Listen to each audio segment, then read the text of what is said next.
Hello and welcome to another of Suikoden's True Ratings. Today we're going to be looking at the excellent Pokemon X and Y.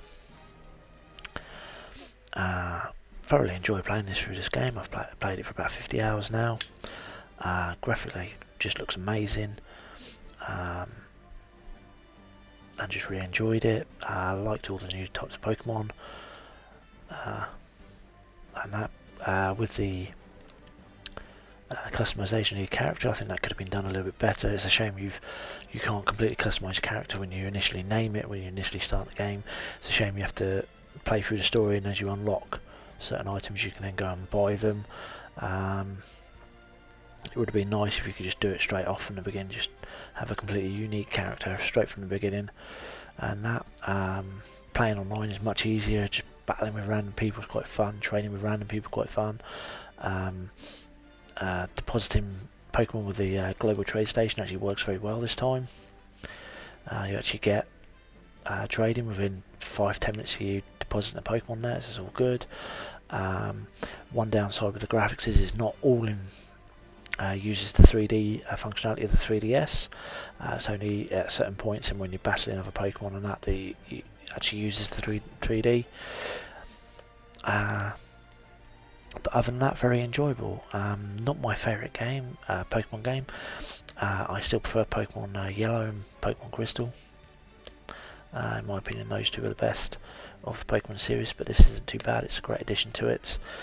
Look forward to seeing what they do in, or if they do a Pokemon Z.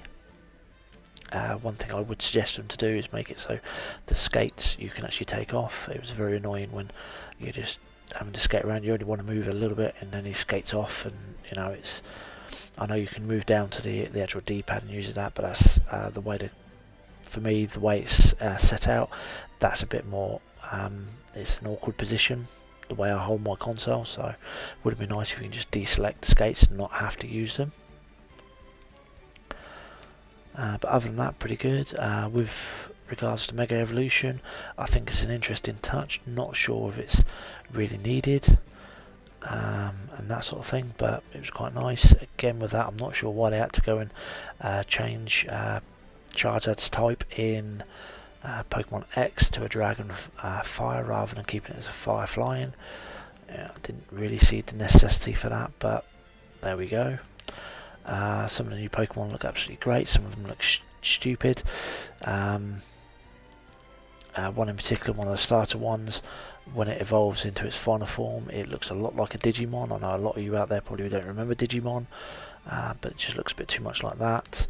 I don't think the story was that great or that strong either. And again, just not enough sort of like legendary Pokemon in it. You only get about 4. The main legendary Pokemon is on the box. You get Mewtwo, and then you get the Z-shaped Pokemon, and I think that's about it. That just isn't enough, and it's a little bit too easy to level up Pokemon as well with the experience share, doing all of the Pokemon at the same time. So it just makes the game too easy. And that's about it. My overall rating of this is pretty good, pretty enjoyable. If you're just coming into Pokemon games, it's great to get started. But as I say, the older versions like Yellow and Crystal are just much better. And I'll give it a 7 out of 10.